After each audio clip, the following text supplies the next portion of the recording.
Well, we do want to consider the things that matter, the things that are important, as the wise man said to us, Frank Cosgrove. Thank you, Elijah, for playing that. That was great. That was awesome. When some high school students were asked a few years ago what was important about Christmas, there were a variety of answers, as you might expect, and a few of them got printed in the Moncton paper. And I saved that out, stuck it in my file, and just found it the other day. One of the things was we should really focus on Santa Claus, because if we focus on Santa Claus, then that will be a uniting factor, that everybody can agree on Santa Claus and the benevolence, the good-heartedness, if you will, of Santa, and that would be a good thing. Interestingly enough, I saw somebody had posted on Facebook a picture of their daughter sitting on Santa Claus' knee, and I'm not sure if it was the Santa Claus down at Jean Coutu or if it was some other store, some other place, but he did not look happy.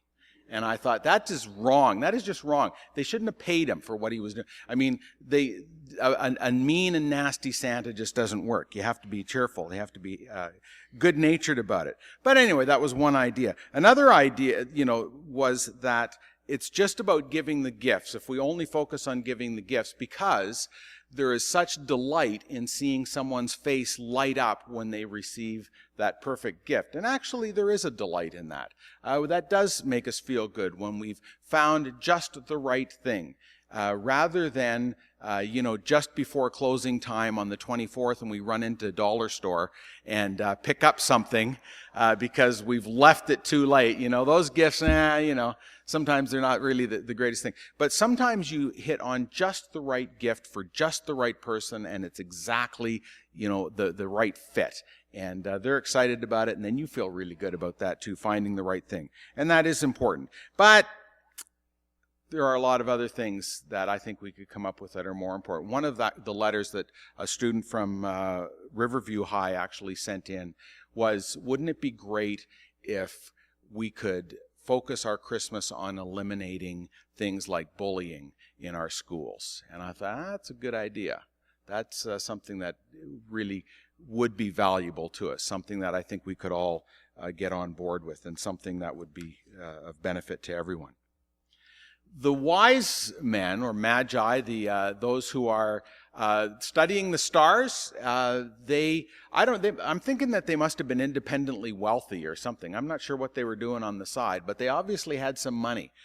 They are able to not only spend their time studying astrology and seeking what God is up to, but they also are able to take this trek, which covers many months, and they're able to bring expensive gifts. So I'm kind of wondering where their money came from. But that was just a little side issue.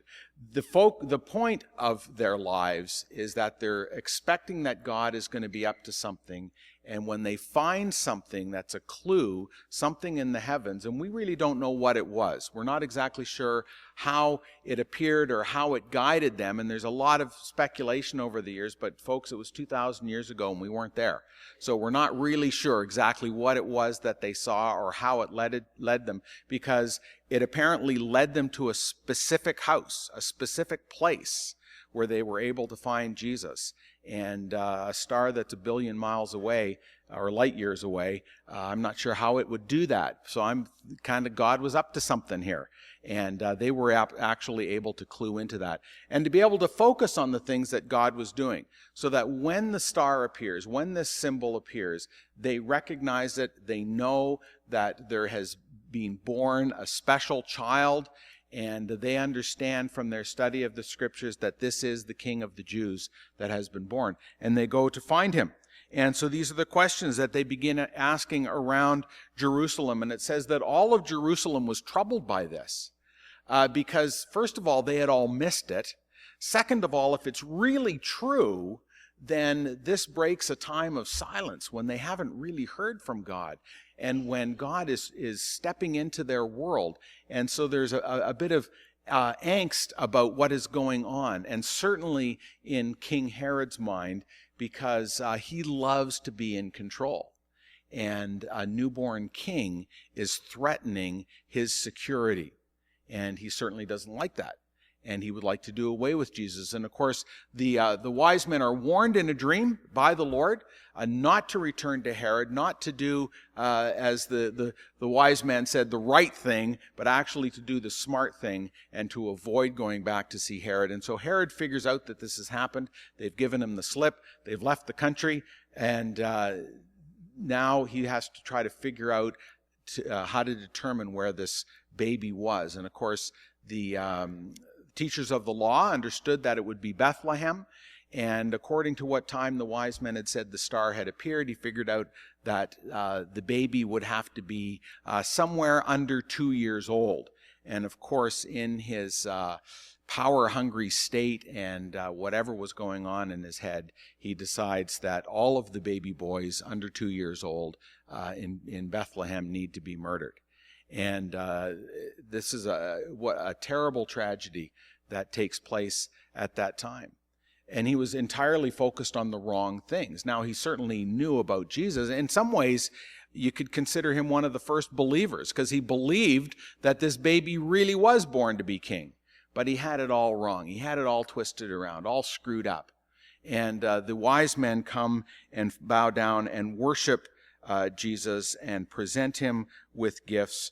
But it just throws the rest of the world into a turmoil, trying to understand what was going on, trying to understand the celebration. So for us, the first thing that I think we need to do is really to understand the celebration, to know what it is that makes this season happen in the first place. Of course, we've added a whole lot of cultural trappings to it, things that have, in a sense, evolved over the last 2,000 years, things that have been added to it, some of the things that come from a really good root, and some of them have been distorted. There are a lot of really good things that happen as well. Of course, there's some of the things that have just become frustrating for us. Yesterday, I happened to be in Moncton for a basketball game, which we won. So I was happy about that. Although, I remember seeing a hat that says, "Coaches don't win games," right? It's the players who are out there that win the game. And they did. Anyway, I wanted to do a couple of errands while I was in Moncton. Stopped in at Bulk Barn, and there were no parking spaces. In fact, people were kind of lined up in the aisles waiting for parking spaces because the whole thing was absolutely full. And that street that runs through there and those places, like, there were just cars absolutely everywhere. I thought, okay, enough of this, I'm going home, which I did. And I thought some other time, some other day, but not on a Saturday in Moncton. And so that's just a factor of the Christmas season these days. There are many Saturdays that you can go to Moncton and it's not a problem. But at Christmas time, so there are some things that change in our behavior. And if we're not really understanding what it is that we're celebrating and why we're celebrating, we can just kind of get caught up into that. And I hope you didn't have to wait in one of those lineups. But if you did, may God grant you patience and peace as you do. Maybe an opportunity to talk to somebody. But there's some things that can help us. And one of the things that we have, which is on the back table there as well, are these booklets, Why Jesus? And these are things that you can give to people. There's also a mauve color. It's the same content in the inside, just a little different cover. But you can take one of those and give it to somebody who may be willing to consider what Jesus is all about and why we're actually celebrating him. And there are a lot of scriptures, of course, that relate to this. Excuse me. At the name of Jesus, every knee will bow, Paul says in Philippians chapter 2, verse 10. Confessing that Jesus is Lord, acknowledging that the Savior has come for us. And this is why Advent not only looks at Jesus coming 2,000 years ago, but it looks at Jesus' return as well. The word Advent, of course, to come, and we're looking at Jesus coming back. And Paul reminds us that every knee will bow. In Acts chapter 2, Peter says, everyone who calls on the name of the Lord will be saved. And in Acts chapter 4, verse 12, We see no other name under heaven by which men can be saved. In Acts chapter 16, verse 30, when Paul and Silas are in jail, and, there's this big earthquake, and, they're singing praises to God at midnight, and there's this big earthquake, and all the chains fall off, and the jailer is concerned that all the prisoners have escaped and is going to kill himself, and they say, no, wait, don't do that. We're still here. And then they explain to him about Jesus Christ, and he says, what do I do to be saved? And they say, believe on the Lord Jesus Christ, and you will be saved. And he and all of his household did that. And as we look in Acts chapter 2, we find that those who believed in Jesus and devoted themselves to the apostles' teaching, to the fellowship, to the breaking of bread, and to prayer.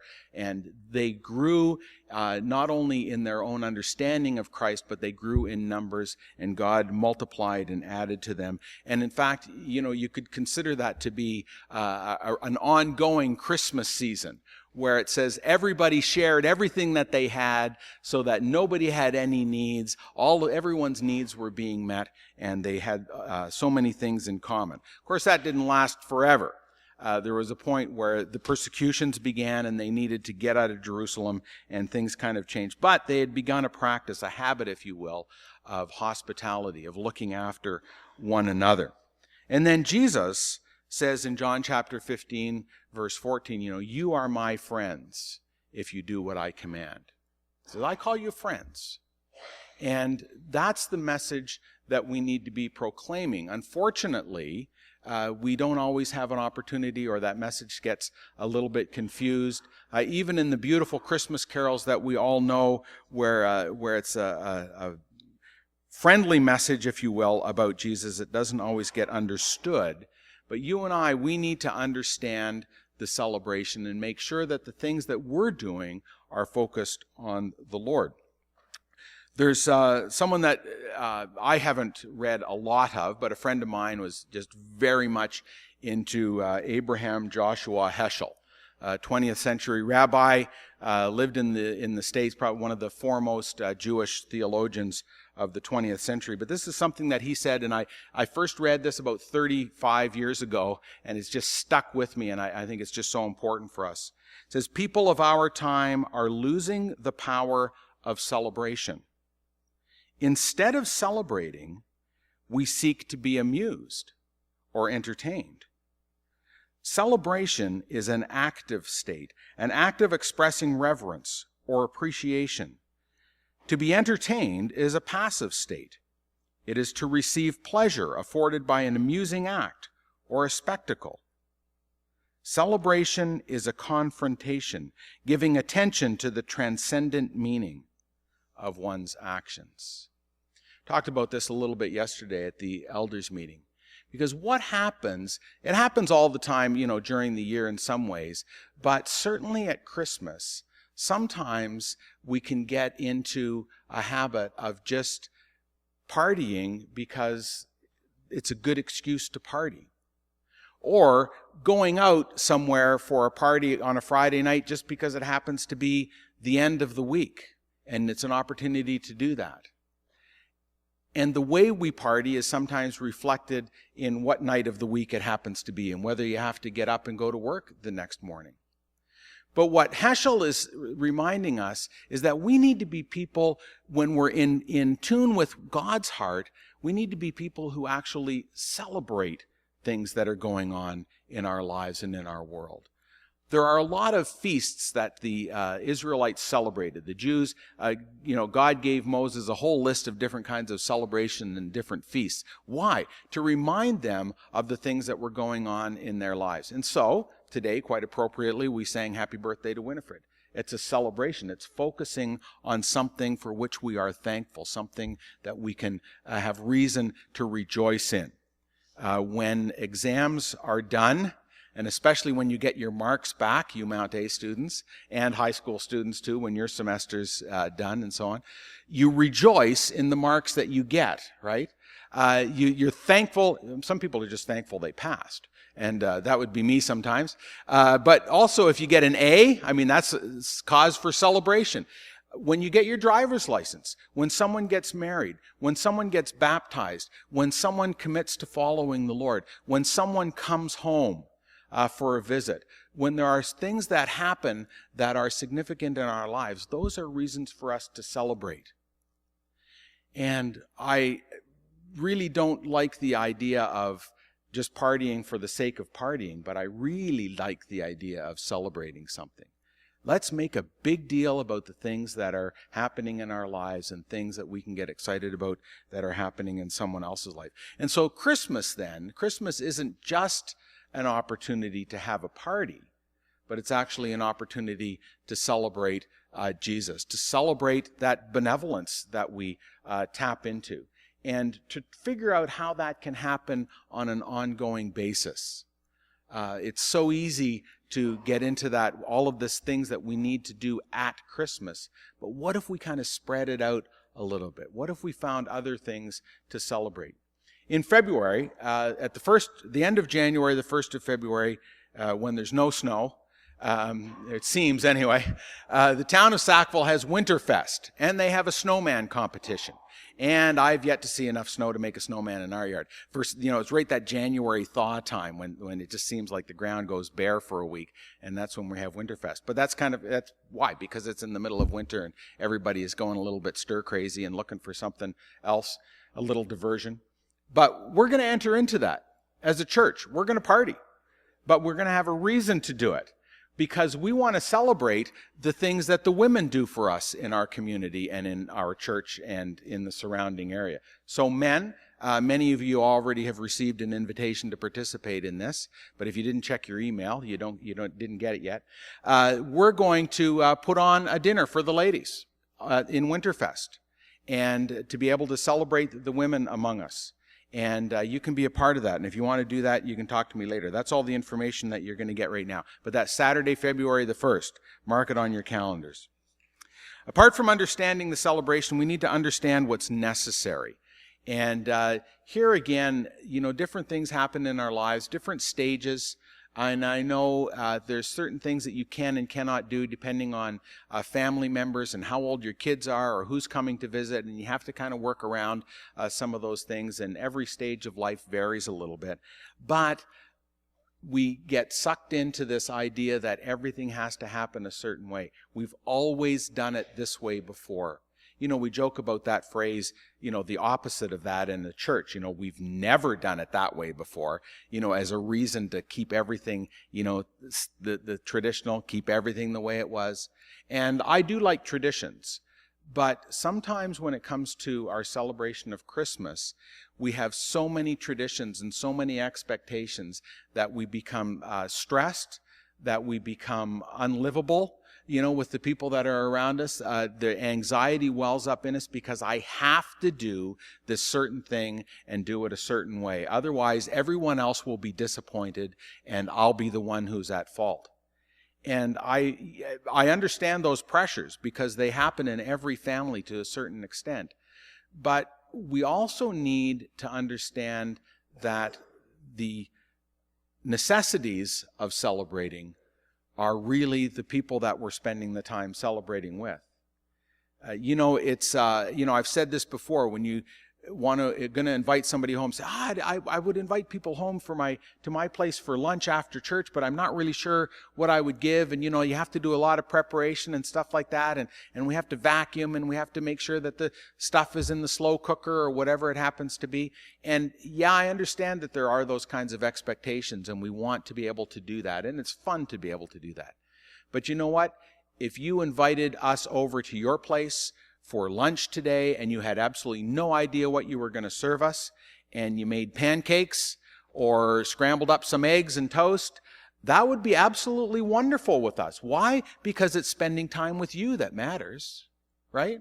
And we know that in our heads, but it's hard to get that into practice, isn't it, sometimes? And so when it comes to celebrating Christmas, we also need to understand that it's being able to share this amazing story of Jesus with people, and it doesn't really matter all of the other things that go along with it. So here's some of the things that we can do. We can give the gift of time. We can be involved in some of the different ministries that are going on in our town. Maybe you can help pack some of the bags for the Christmas cheer. Maybe you can go and visit some of the people, whether it's in the penitentiary or in the correction center up in Shediac. Maybe there's some people at the Drew that you can go and visit that can't get out. You can do that. You can, because I'll tell you, it doesn't matter what the decorations are or whether there's cranberry sauce and turkey. It's the fact that you've actually spent some time with somebody and done something for somebody else. That is huge. That's what people are looking for. The whole celebration of Christmas becomes a real nightmare for some people because all of the expectations that don't get met. And you and I can help that. You and I can do some things that are actually going to make a difference in someone's life. How about forgiving someone? I know, percentage-wise, if we were to look out across our congregation, that there's about a third of us that have somebody in our family that we won't talk to or really don't care to talk to. Make an attempt to be able to do that, to actually, make a connection. And you know what? You might get rejected. It might get pushed away. Oh, well, you've done something that Jesus would do. They rejected him too, right? But take an opportunity to let go of something. And just as we laughed when Elijah was presenting the character up here for us, some people don't laugh very easily because of all the stuff that we hold on to inside. So maybe that's something that needs to happen. And that's, I believe, what Jesus was up to. There are some things that Jesus does with his disciples, and I think he just laughs. I think he just laughs with them. And yeah, the kingdom business is serious business, but if you watch the Matthew videos where Jesus is walking on the water and Peter gets out of the boat, and then can I give you a spoiler? Like, do you mind spoilers? You mind them? Is that what you're saying? Anyway, it's a movie. It's a movie, all right? It wasn't filmed. They didn't have cameras, movie cameras back 2,000 years ago. Anyway, Peter is walking on a platform underneath the water, of course. It makes it look like he's walking on the water. And it's special effects, And anyway, as he's walking to Jesus in the midst of the waves and the storm, whatever, like he's supposed to sink, right? But the point of the filming is he accidentally falls off. And so it totally catches him off guard that like he knew he was supposed to sink when he took his eyes off Jesus, but it totally happens like at a time when he wasn't expecting it. And the look on his face is just priceless. And the character who's playing Jesus just bursts out in laughter because it's just hilarious what's happened. And then he grabs him and pulls him back up, but you know what I'm thinking, like, as I think about Jesus and the things he's doing, I'm thinking like, yeah, why wouldn't he have laughed at Peter? I mean, Peter is a laughable kind of guy. I mean, the things that he does and the things he gets into. And, we need to be able to extend that kind of graciousness to other people and to be able to enjoy one another. And maybe it means that we need to actually forgive someone. Maybe it means including someone who may not get included otherwise, or maybe even giving people permission to relax. I know just with my mom, at times she'd say, well, we have to do this and we have to do that. And, you guys are going to expect that we have pierogies and all the other. Say, Mom, you know what? It doesn't really matter.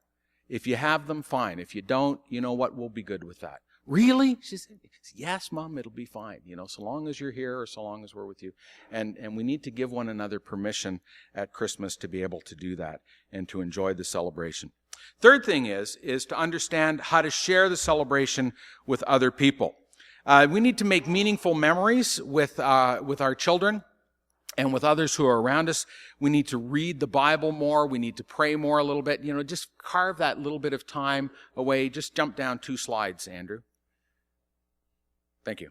And actually do something with our family. Maybe that's a little bit different, or maybe that is going to be meaningful to someone else. You know what? Maybe you need to volunteer in the nursery.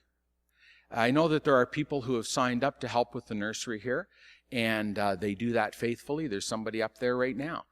But maybe that's something that you could do. And you say, well, I'm not really sure I want to do that. Say, well, here's why you could do it. or you maybe not should in a moral sense, but it'd be a good idea. Jesus came into our world as a baby, the same way that babies come into our world. It wasn't real pleasant at the time, but it results in great joy, as you know, but also results in dirty diapers and other kinds of things that go with it. And maybe we just need a little reminder of that once in a while. And hanging out in the nursery looking after somebody else's kids, it's maybe not a bad idea. But you know what it also does? It allows them to be in the service and to be able to hear some more of the Christmas message as well. And that's just a way of serving other people. Maybe it is getting involved, in another way, during the week down at Christmas Cheer and finding out how you can do that. Maybe it's also choosing gifts out of the Hopeful Gifts for Change catalog, or some other appropriate means that you have. Maybe some organization that you're fond of, or that you work with, or a child that you sponsor, and being able to do something that's going to mean something to them. Because for most of us, we can give gifts, or we can struggle maybe to find just that right gift. But sometimes it means giving the gift of a goat to someone who really needs a goat in order to be able to feed their family. And we can do that. And those are some of the things that the Lord would have us focus on. And so that we're actually understanding that we're celebrating Jesus. We're not celebrating Walmart or commercialism or Santa Claus or any of those other things. And as much as we have them and use them and maybe even enjoy them, but we also need to understand what's necessary, what needs to be included in our celebration, what can be left out. Giving people permission to be able to celebrate Jesus without worrying about whether they're measuring up to someone's expectations or not. And then understanding how to share the celebration. Maybe it's taking, some of these and handing them out. Maybe it's taking some of the the little announcement cards that I mentioned earlier, and taking them and handing them out to someone. Sitting down and talking with someone. I notice that there are people in town that I meet once in a while in a variety of capacities, and they'll say, I used to go to church. And depending on the conversation, often I'm able to say, well, you're welcome to come back. Here's what we're doing. But I'm guessing that a lot of people like that too. And, there's some people who will respond and they're just waiting to be invited. I heard a story of someone else who was considering thinking about Jesus and sort of wondering about the Bible and wondering about spiritual things. And a friend of mine said, have you ever gone to church? I said, well, no, nobody has asked me. So this is a middle-aged person who's grown up in Sackville area, and nobody ever invited them to go to church. Sure, they could have come on their own, but you know what? We can maybe do that, and we can turn this opportunity into something that tells someone about Jesus. For us in our Christmas celebrations, we love to read the Christmas story on Christmas morning before we open up our gifts. We have certain traditions that we do, but you can include some of those things in what you're doing as well. And to make this Christmas a meaningful, but a time when you felt like, I actually had time to breathe. I actually was able to relax and enjoy it. And that would be God-honoring, I believe. So just as the wise men took the opportunity to focus on what was important, they took the time out of their lives to travel, to get the right gifts for a king, and to come and to find them without giving up, and to present those gifts.